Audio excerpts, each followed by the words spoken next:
शांति।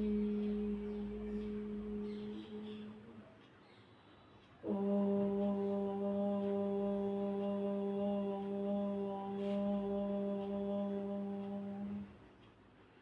शांति।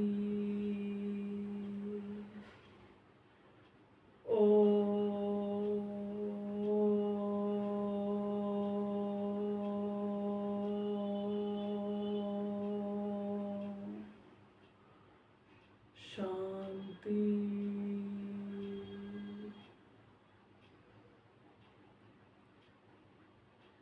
मेरे मीठे बाबा, आपने ही हमें सर्वगुण संपन्न, 16 कला संपूर्ण, संपूर्ण निर्विकारी, मर्यादा पुरुषोत्तम बनाया है बाबा। इसीलिए बाबा, जब आप हमारे जीवन में आए तो सबसे पहले आपने हमें आत्मा का लेसन पक्का कराया, क्योंकि आत्मा में ही सारे गुण होते हैं। ये जो 36 गुण गाए जाते हैं, ये सारे आत्मा के अंदर के गुण हैं। और जो भी आत्मा अपने आत्म निश्चय में रहती है, तो उस आत्मा को एक एक गुण धारण नहीं करना पड़ता। उस आत्मा के अंदर सर्वगुण अपने आप प्रकट हो जाते हैं, क्योंकि आत्मा सर्वगुणों से भरपूर होती है। लेकिन आत्मा पर शरीर का आवरण आने की वजह से आत्मा अपने गुणों और शक्तियों को भूल जाती है, फील नहीं कर पाती। लेकिन जैसे ही शिव बाबा से उस आत्मा का संबंध जुड़ता है, तो उस आत्मा का देखते हैं तीसरा नेत्र खुल जाता है और आत्मा अपने स्वरूप की जागृति में आ जाती और उसके अंदर के सारे गुण और शक्तियाँ भी जागृत हो जाती हैं। आत्मा अपने सर्व गुणों से और शक्तियों से संपन्न बन जाती है। धीरे धीरे आत्मा के संस्कार भी परिवर्तन होने लगते हैं और परिवर्तन होने से ही हमारे अंदर की कलाएं भी प्रकट हो जाती हैं। जैसे धीरे धीरे, जैसे कहते हैं ना कि चंद्रमा बिल्कुल कैसे एक कला से शुरू होता है और धीरे धीरे रोज उसकी कला प्रकट होती जाती है, रोज नित्य नई एक कला प्रकट होती जाती है। ऐसे ही और एक दिन क्या होता है, पूर्ण चंद्रमा बन जाता है। ऐसे ही हम भी देखते हैं कि जैसे शिव बाबा हमारे जीवन में आते हैं, तो हमारे अंदर भी रोज नित्य कोई ना कोई कला प्रकट होती जाती है और बाबा हमें रोज कला किसी न किसी कला में हमें संपूर्णता देते जाते हैं। बोलने की कला, चलने की कला, बात करने की कला, बहुत कलाएं हैं। जो सारी कलाएं हम शिव बाबा के संग से सीखते हैं। उनको वो जब हम वो भी कलाएं जब ब्रह्मा बाबा के अंदर आए और ब्रह्मा बाबा के अंदर ही आकर उन्होंने सबसे पहले उनको सर्व कला संपन्न बनाया। फिर उनको देखते देखते कैसे सब आत्माएं भी सर्व कला संपन्न बनने लगी, क्योंकि कोई ना कोई तो चाहिए ना जो बाबा कला कैसे सीखेंगे। जब कोई सामने आत्मा सर्वगुण संपन्न होगी, तभी तो उसी की संपन्नता को देखते देखते आत्मा उससे सीखती जाएगी। ऐसे ही बाबा सबसे पहले बाबा सर्वगुण संपन्न बने और उनके कदमों के पीछे कदम रखते रखते हर आत्मा में भी सर्वगुण संपन्न आत्मा बनती जाती है।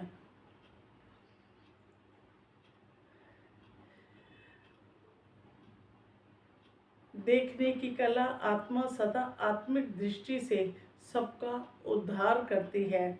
उसके अंदर आत्मीय प्रेम जन्म लेता है, जिस कारण आत्मा सारी सृष्टि की आत्माओं से एक समान प्यार और सम्मान करती है। जो आत्मिक दृष्टि होगी ना, वो सबसे एक समान प्यार करेगा और सब आत्माओं को सम्मान देगा। क्यों? क्योंकि वो अपने सम्मान के नशे में रहता है। जब हम अपने सम्मान के नशे में रहते हैं, जो एक श्रेष्ठ नशा है, तो ही हम सब आत्माओं को आत्मिक दृष्टि से देखते हैं और देखते हुए हर एक आत्मा मेरे मीठे बाबा का बच्चा है, और उस आत्मा को सम्मान भी देते हैं और समान दृष्टि से भी देखते हैं। उसका प्यार सारी सृष्टि की आत्माओं के लिए बहता है। आत्मा सदा अपने अति इंद्रिय सुख के झूले में झूलती है। क्यों? क्योंकि आत्मा का आधार बाहर तो है नहीं।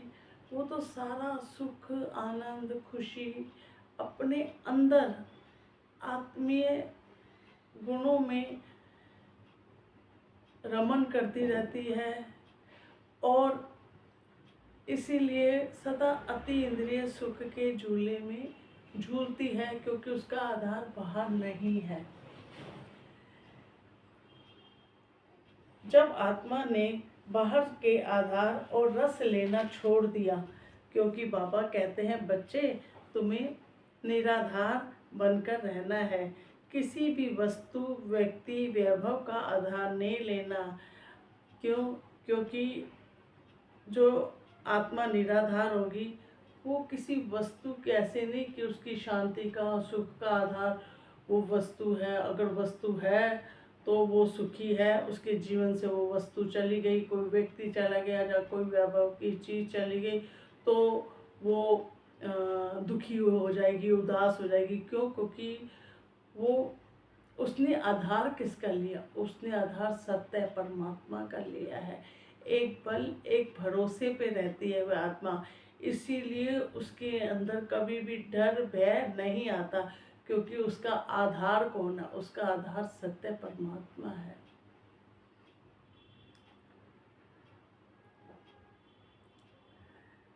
आत्मा जब भी किसी क्योंकि आत्मा जब भी किसी व्यक्ति, वस्तु को अपना आधार बनाएगी, तो वह आत्मा उड़ नहीं सकती। आत्मा स्वच्छंद होकर तभी उड़ सकती है जब धरती के आधारों को धरती पर ही छोड़ दे। और सबसे बड़ा आधार क्या है? ये शरीर। जब हम इस शरीर को भी यहीं छोड़ देते हैं, तभी आत्मा स्वच्छंद होकर उड़ सकती है। सबसे बड़ा ये 5 तत्वों का आधार है। लेकिन हमें ऐसे इस्तेमाल करना है इसको भी कि हम इतने स्वच्छंद हो, जब ज़रूरत हो इस शरीर का आधार लेके सबको सुख भी दें, और जब चाहें तो स्वच्छंद होकर उड़ भी सकें। कहीं भी स्वच्छंद होकर उड़ सकते हैं हम। उसे बाहर से किसी आधार की ज़रूरत नहीं। बाबा यह भी कहते हैं, जो बच्चा अपने जीवन में आगे बढ़ने के लिए जिस भी आत्मा का आधार लेते हो, तो तुम्हें आगे बढ़ाने में जो भी आत्मा निमित्त बनेगी। इसीलिए बाबा कहते हैं कम से कम आधार लो।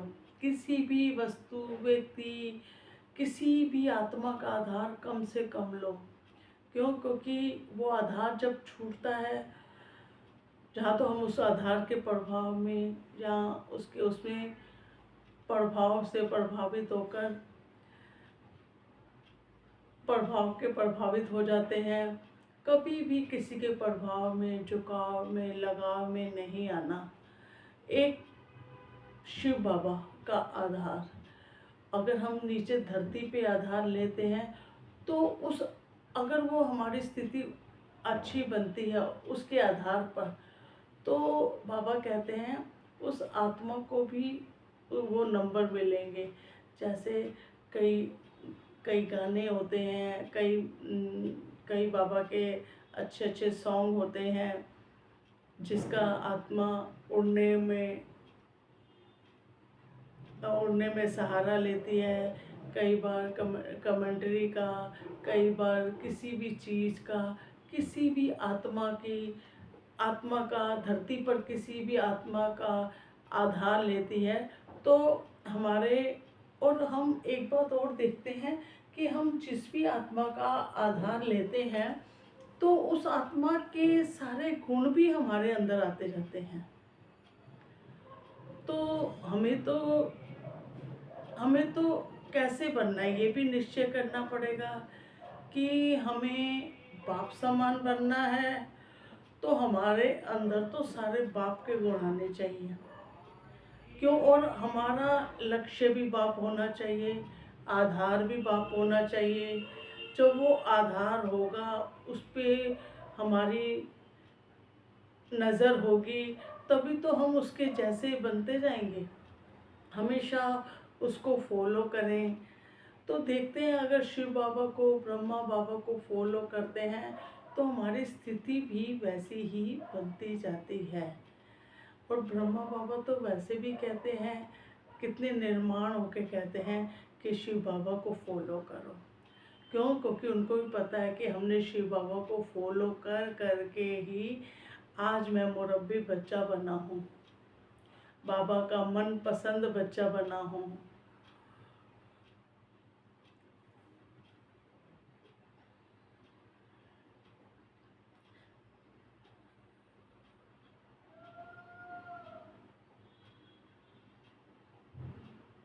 आत्मा अपने आप में बहुत शक्तिशाली है, उसे बाहर से किसी आधार की ज़रूरत नहीं। बाबा ये भी कहते हैं, जो बच्चा अपने जीवन में आगे बढ़ने के लिए जिस भी आत्मा का आधार लेते हो तो आगे बढ़ाने में जो भी आत्मा निमित्त बनेगी तो उसे तुम्हारे नंबर मिलेंगे। इसीलिए बाबा कहते हैं, बच्चे सब ओर से ध्यान हटाकर एक मन बुद्धि मेरे में लगा, तभी हमारी आत्मा के विकर्म विनाश होंगे। तब मुझ आत्मा का कनेक्शन बाबा से जुड़ता है तो योग अग्नि जलती है और उसी योग अग्नि में बाबा के साथ जुड़ते हैं तभी हमारे विकर्मों का विनाश होता है। बाबा कहते हैं ये योग अग्नि बड़ी तेज होनी चाहिए, ऐसे नहीं।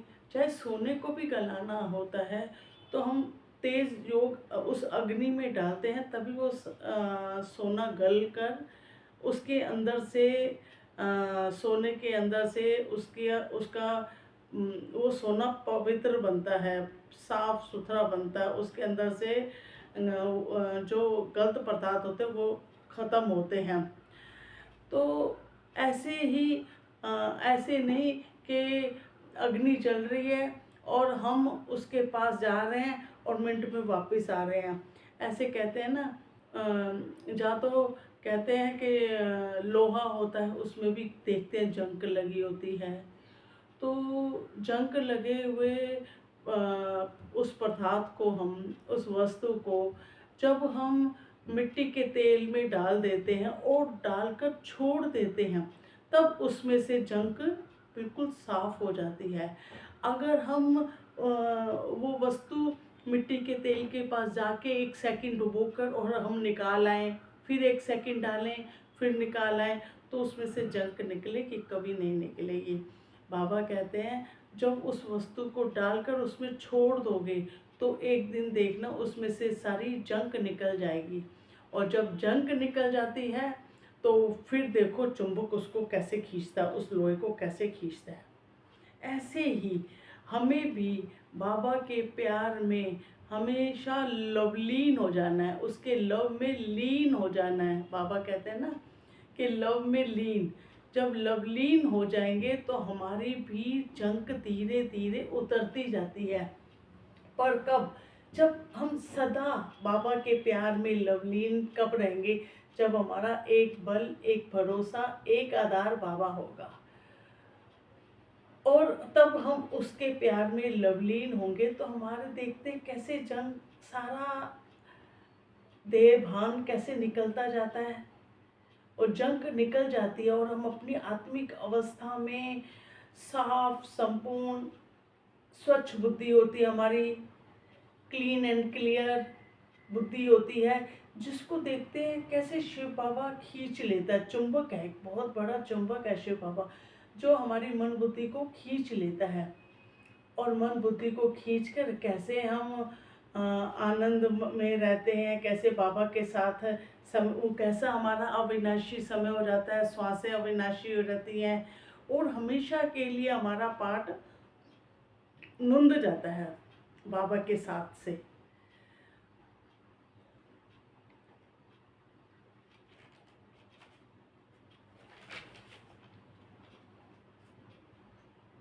हमें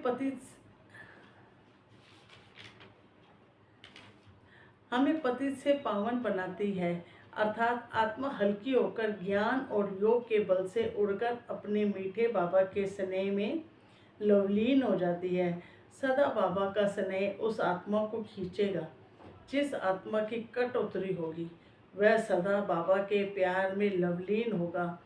सबसे पहले बाबा बच्चे को आत्मा का ज्ञान देता है, फिर योग का बल भी बढ़ता है, जिस कारण ही आत्मा धारणा स्वरूप बन जाती है। धारणा स्वरूप आत्मा से हर पल उस आत्मा से सहज ही सेवा होती रहती है, क्योंकि आत्मा का हर कर्म सेवा के निमित्त बनता है। उसके बोल इतने मीठे और शक्तिशाली होंगे कि हर आत्मा उन बोलों को सुनकर उस अपने अंदर शक्ति का अनुभव करेगी। वह बोल मिठास और अपनेपन से भरपूर होंगे, क्यों? क्योंकि उसमें आत्मीयता आ गई ना। एक आत्मा अपने भाई से बात कर रही है तो कितने प्यार से, कितने लाड से बात करेगी, कितना उस बात में अपनापन होगा। तो ये हमारी जिंदगी में उतरना चाहिए, अनुभव में उतरना चाहिए। आत्मा अपनी वृत्ति, कृति, दृष्टि से सहज ही सेवा करती जाएगी। उसका चलना ऐसा होगा कि जैसे कोई फरिश्ता बाबा की याद में चल रहा है। और देखते हैं जब हम बाबा की याद में विचरण करते हैं तो हमें हमारी नज़र कहीं नहीं होती, लेकिन देखते हैं कि सारी सृष्टि की नज़र हम पर है। हर आत्मा हमें नोट कर रही है, हमारी चाल, हमारी ढाल, हमारा हर एक्शन नोट में आ रहा है। और जब वो आत्मा हमसे मिलती है, बहुत बार अनुभव किया, कई आत्माएं हमसे मिलती हैं जो कहती हैं कि हमने आपको रोज़ देखते हैं, रोज़ आपको देखते हैं, लेकिन हमारी नज़र कभी नहीं गई, क्योंकि हमारी नज़र तो एक बाबा पे होती है। उसको देखकर बाबा की याद आ जाए। और ऐसे ही हमारी फरिश्ते रूपी चालो, जिसे देखकर सबको मेरे मीठे बाबा की याद आ जाए। वह पृथ्वी पर चलने से पृथ्वी भी अपने आप को धन्य मानेगी। वह कभी भी पृथ्वी को कष्ट देकर तेज तेज आवाज करके नहीं चलेगा। वह सदा एकाग्रचित होकर पृथ्वी को भी वाइब्रेशन देता जाएगा, सेवा करता हुआ चलेगा। प्रकृति के पांचों तत्वों की सेवा उससे सहज होगी। अपने आत्मिक गुणों से प्रकृति को भी उसके गुणों का प्रभाव मिलता रहेगा। क्यों? क्योंकि वो आत्मा अपने आत्मिक गुणों में रसमग्न है, वह अपने आत्मिक गुणों में जी रही है। तो उससे अपने आप ही सबको, प्रकृति को भी वो गुणों से शक्ति मिलती है। तो बाबा ने ये सेवा भी दी है कि कभी भी किसी भी आत्मा से मिलो तो उसको कोई ना कोई गुण का वरदान दो, उसको कोई ना कोई तुम्हारे अंदर से गुण की फीलिंग होनी चाहिए। वो इतनी गुणों की खान बन जाओ मेरे बच्चों कि हर किसी की नज़र तुम्हारे गुण पर जाए। वह भी उस आत्मा को से प्रभावित होकर प्रकृति अपने परिवर्तन होते हुए देखती है। प्रकृति भी उस आत्मा को देखकर, उसके गुणों को देखकर, उसके प्रभाव से प्रभावित होकर प्रकृति में भी चेंज आता है, प्रकृति भी प्रभावित होती है। हमारे सम्मान के संकल्प और समर्थ संकल्प हमारी स्थिति को ऊंचा बनाते हैं। देखिए हमारे अंदर कौन से संकल्प चल रहे हैं, समर्थ संकल्प चल रहे हैं, श्रेष्ठ संकल्प चल रहे हैं। हमने कौन सा सम्मान धारण किया है, उस सम्मान के अनुभवी होकर चलना है। और हम देखते हैं कभी भी किसी भी सम्मान का हम अनुभव कर लेते हैं। एक बार भी बाबा जब भी कभी भी किसी सम्मान का अनुभव करा लेता है तो देखते हैं कभी भी वो सम्मान याद आते ही उसका अनुभव भी याद आने लगेगा कि इस सम्मान का तो मैंने अनुभव किया हुआ है। और देखते हैं कोई ऐसा सम्मान नहीं है जिसका बाबा ने अनुभव ना कराया हो।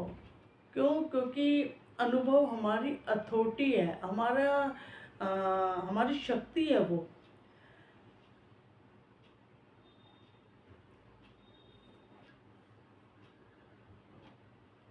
ऊंची स्थिति ही अन्य आत्माओं को और प्रकृति को शक्तिशाली बनाती है। जब तक आत्मा अपने स्वरूप में जागृत नहीं होती तब तक आत्मा से विकर्म ना हो, ऐसा नहीं हो सकता।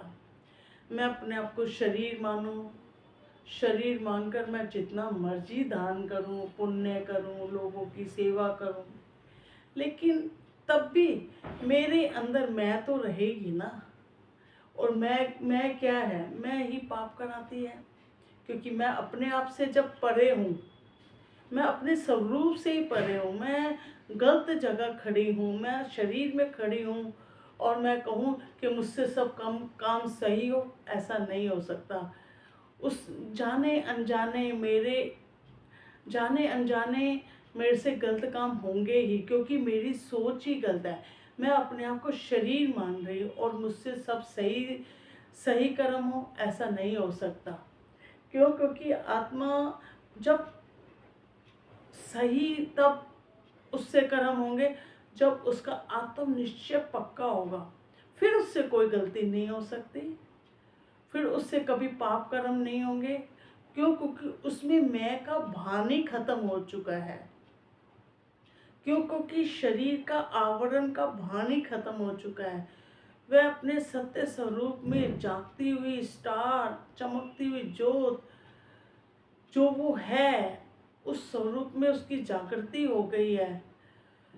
और जब लाइट ऑन हो तो हम ठोकर खाएं, ऐसा नहीं हो सकता। ना ठोकर खाते हैं, ना ठोकर देते हैं। आत्मा सदा उस हर स्थिति का, हर बात का सुख लेती है। और अंधेरे घर में देखो कैसे क्या होगा, हर चीज हमें दुख देगी। अंधेरा है ना, अंधेरे में वही सोफा हमें ठोकर देगा जो हमें बैठने का सुख देता है।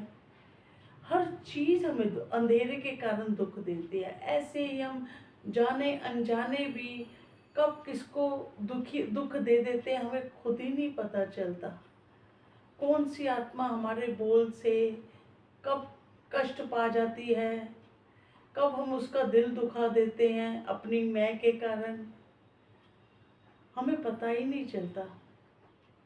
लेकिन जो आत्मा जाग जाएगी वो कभी किसी का अपमान नहीं कर सकती, ना अपमानित होगी, ना किसी का अपमान करेगी। क्यों? क्योंकि अपमानित भी नहीं होगी, क्योंकि उसको अपने सम्मान का नशा है। वह अपने आप को जानती है। वह बाहर से उसको मान सम्मान कुछ नहीं चाहिए। वह अपने सम्मान में, अपने मान में रहती है। तो उस आत्मा को कोई अपमानित कर भी नहीं सकता। अगर करता भी है तो वह वो अपमान अपने अंदर धारण ही नहीं करती। क्यों? क्योंकि उसे पता है कि मैं हूँ जो मैं हूँ, जैसी मैं हूँ, मैं अपने आप को जानती हूँ।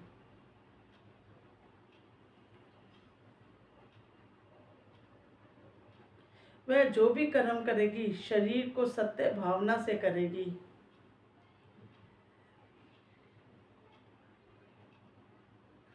जब तक मैं सत्य से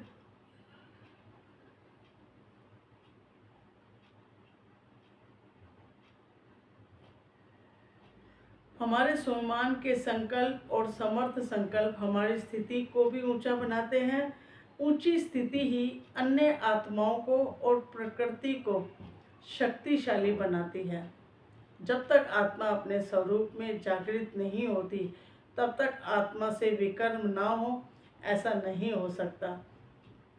जब तक मैं सत्य से दूर हूँ, जो अपने आप से ही परे है, वह पाप कर्म करता है, क्योंकि वह अपनी आत्मा से परे है। वह जो भी कर्म करेगी शरीर को सत्य भावना से करेगी।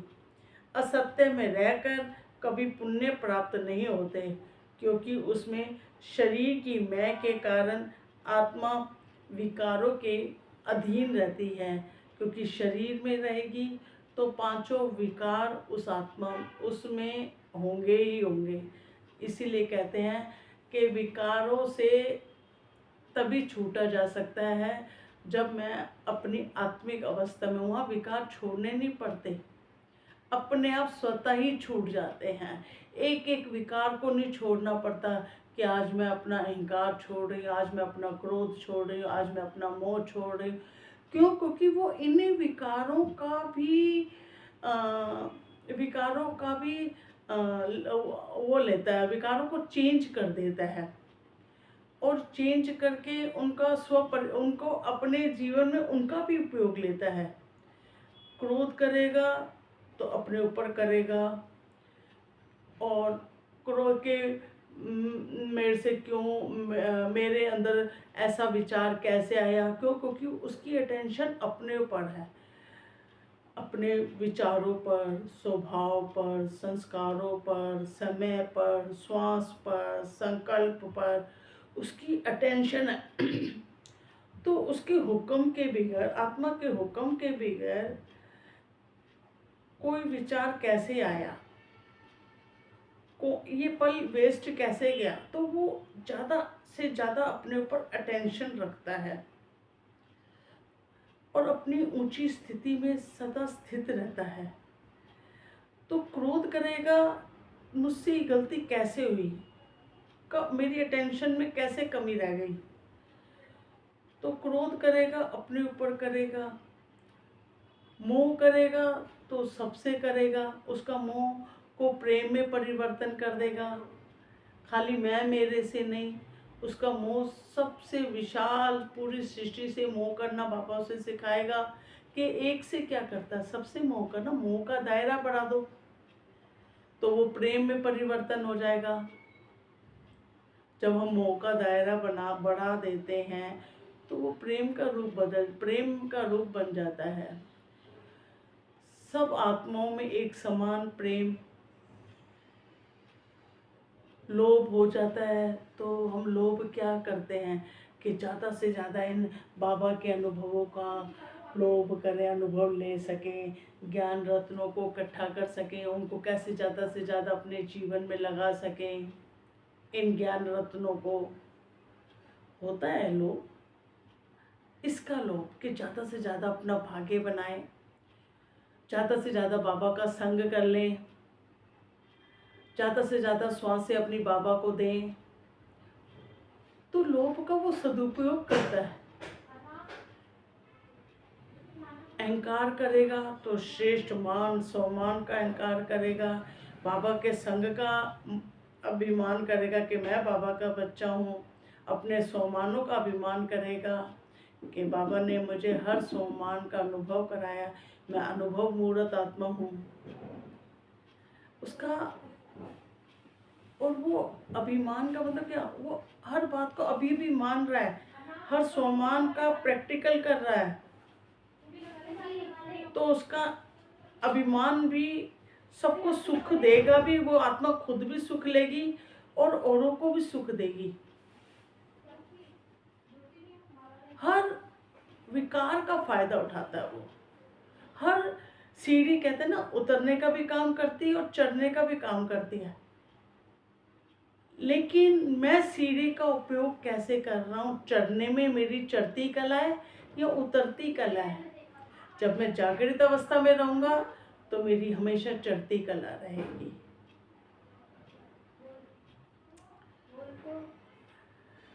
सबसे बड़ा विकार काम विकार है। अपने को स्त्री पुरुष समझना और इच्छाओं के अधीन होना, वहाँ पवित्रता नहीं आ सकती।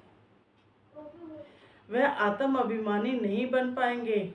सबके प्रति आत्मिक भाव हो, देहिक दृष्टि ना हो, देह ना देखे। जो आत्मा अपने आप को आत्मा समझेगी वो कभी भी किसी के देह को देखेगी नहीं, उसको आत्मिक दृष्टि से आत्मा ही दिखेगी।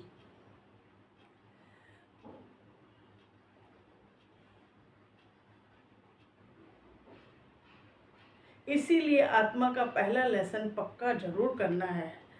और ये हमने देखा है कि आत्मा का पहला लेसन ही पक्का नहीं होता, जिस कारण आत्मा की ऊंची स्थिति नहीं बन पाती। सबसे पहले हर किसी को अपना पहला लेसन पक्का करना पड़ेगा। अगर हमारा लेसन रोम रोम में बस गया है कि मैं आत्मा हूँ, मैं आत्मा। ब्रह्मा बाबा ने क्या किया? पहले लेसन को सबसे ज़्यादा पक्का किया। क्या हमें अगर पहला लेसन पक्का है हमें, तो हमें किसी भी आत्मा को, हमसे किसी भी आत्मा को दुख नहीं मिल सकता। हो ही नहीं सकता कि किसी भी आत्मा को दुख मिल जाए। जहाँ अभिमान भी दो तरीके के होते हैं। एक तो छोटा अभिमान, जब तक ज्ञान नहीं मिला है तब तक तो फिर भी हम कहेंगे कि चलो मैं हूँ, मैं सीख रहा हूँ, मैं कर रहा हूँ। तो इतना अभिमान नहीं होता आत्मा को। मैं मेरे का होता है, मैं छोटा अभिमान होता है, शरीर का भी छोटा अभिमान होता है, मैं मिस्टर सो एंड सो हूँ। लेकिन अगर धीरे धीरे देखते हैं कि ज्ञानी का भी अगर उसको वो सही तरीके से आत्मा का लेसन पक्का नहीं है, तो उसके अंदर भी अभिमान उसका बड़ा हो जाता है।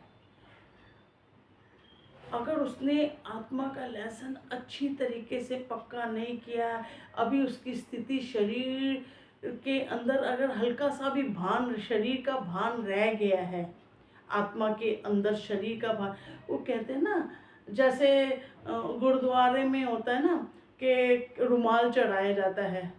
तो जब हम रुमाल तो चढ़ा देते हैं, लेकिन देखते हैं कि उसके अंदर भी हमारी मैं पड़ी रहती है कि ये वाला रुमाल मैंने चढ़ाया है। तो उसमें वो मैं तो है ना, तुम्हारी स्मृति में तो ना, तुमने चढ़ाया कहाँ? क्यों? क्योंकि तुम्हें तो याद है कि मैंने ये रुमाल चढ़ाया है। ये सूक्ष्म मैं है, जिससे चढ़ाया मतलब चढ़ गया, उसको स्मृति भी ना आए।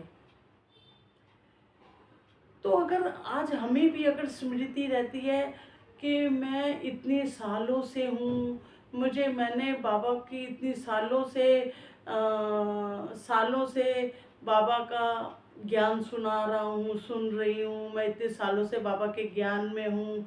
मैंने कोई, अगर हमें सेवा याद है, कुछ भी याद है, क्यों? क्योंकि बाबा तो कहता है प्रैक्टिकल में आज अभी में रहो। और करण करावनहार तो बाबा है, करण करावनहार तो बाबा है। तो वो अहंकार भी हमें अपने उन अनुभवों से हमें वंचित करता है जो बाबा हमें अनुभव कराना चाहता है। तो हमें वो कहते हैं ना, छोटा जानवर अगर घर के अंदर मरा तो हम उसको उठा के बाहर फेंक सकते हैं, लेकिन वो जानवर जब विशाल रूप धारण कर ले ऊंट मर जाए, जो छोटा था तो हम अंदर लाए थे, लेकिन वो बड़ा विशाल बन जाए, हाथी का रूप धारण कर ले, अंदर पड़े पड़े वो हाथी बन जाए या ऊंट बन जाए, तो वो दरवाजे से बाहर निकल भी नहीं पाएगा। तो हमें अपना दृष्टा साक्षी खुद बनना है कि मेरा अहंकार का रूप बढ़ रहा है या मैं बिल्कुल निमित्त, निर्माण, निर्मल, सरल, कैसे संस्कार मेरे अंदर भर रहे हैं। अगर अगर मैं अपने जो घास होती है, कभी देखा है घास को, कितने भी तूफान आ जाए घास हिलेगी, लेकिन कभी भी उसका कोई नुकसान नहीं पहुंचा सकता। जितने बड़े तूफान आ जाए, लेकिन नुकसान किसको पहुंचता है? जो बड़े बड़े पेड़ होते हैं, मोटे मोटे पेड़ होते हैं, पुराने पेड़ होते हैं, तो तूफान आते ही सबसे पहले वही गिरते हैं। तो ऐसे हमारे जीवन में भी तूफान आते हैं, लेकिन जो आत्मा जितनी निमित्त, निर्माण, निर्मल होगी, उसको बड़े बड़े तूफान उसको छू भी नहीं पाते हैं। क्यों? क्योंकि वो उसने अपना रूप बहुत सूक्ष्म, बहुत सूक्ष्म सूक्ष्म बन के उसको उड़ना आ गया है। उसको कोई भी चीज चोट नहीं पहुंचा पाएगी, उस तक कोई पहुंच ही नहीं पाएगा। क्यों? क्योंकि ये सारी बातें तो धरती पर है ना, चाहे परिस्थितियां, चाहे कुछ भी बातें हैं, स्थिति, परिस्थिति, सब चीजें धरती पर ही तो है। लेकिन आत्मा को तो सूक्ष्म बनना आ गया, और सूक्ष्म बनकर उस आत्मा को उड़ना आ गया। अब उस आत्मा का कौन नुकसान कर सकता है? कहते हैं ना, कबूतर की बात चलती है ना। कबूतर क्या करता था? उसके सामने बिल्ली आई तो बैठा, वो देखेगा कि देख रहा है कि बिल्ली अभी भाग जाएगी, भाग जाएगी। अरे वो भूल गया कि मुझे तो उड़ना आता है, मुझे इस बिल्ली से क्या डरने की जरूरत है। लेकिन अगर वो भूल जाए उड़ना, तो बिल्ली उसको खाएगी ना। ऐसे ही बाबा हमें स्मृति दिलाता है, बच्चे उड़ो, सदा उड़ो और उड़ाते रहो। सब आत्माओं के पंखों में जान भरो, ज्ञान योग से सबकी आत्मा को फिर धारणा स्वरूप भी बनाओ, और धारणा स्वरूप कर हर आत्मा ऐसे सहज सेवा करती जाए, तो सबका जीवन बनने में क्या टाइम लगेगा। लेकिन सबसे पहले मैं आत्मा जागी हूँ, तभी तो सब आत्माओं को जगा पाऊंगी। सबसे पहले मुझे जागना है, अपने आत्मिक निश्चय को पक्का करना है, और अपने आप को आत्मिक निश्चय जितना पक्का होता जाएगा, आत्मा उतनी निर्मल, निर्माण होती जाएगी। ये एक निशानी है। बाबा देखो कितना निरंकारी है। ब्रह्मा बाबा देखो, शिव बाबा देखो। ब्रह्मा बाबा ने हमेशा कभी अपने लिए वो नहीं सोचा, उसको कुछ चाहिए नहीं, सदा बच्चों के लिए सोचा, बच्चों को सुख देने की सोची, कभी अपने सुख के लिए नहीं सोचा। और शिव बाबा को देखो, वो देखो तो सभी बच्चों को देने में लगे पड़े हैं, सभी बच्चों का उद्धार करने में लगे पड़े हैं। और फिर देखो कि सब बच्चों को प्रकट करते हैं, करते खुद हैं, करते खुद हैं, करन करावनहार खुद, लेकिन कैसे अपने को छुपा देते हैं, बच्चों को प्रकट करते हैं। तभी तो प्रत्यक्षता का पाठ चलेगा। बाबा ने क्या कहा, पहले भी चला और अब भी चलेगा, लास्ट में भी चलेगा प्रत्यक्षता का पाठ। क्या मैं प्रत्यक्षता की पाठ का अधिकारी आत्मा बनी हूँ?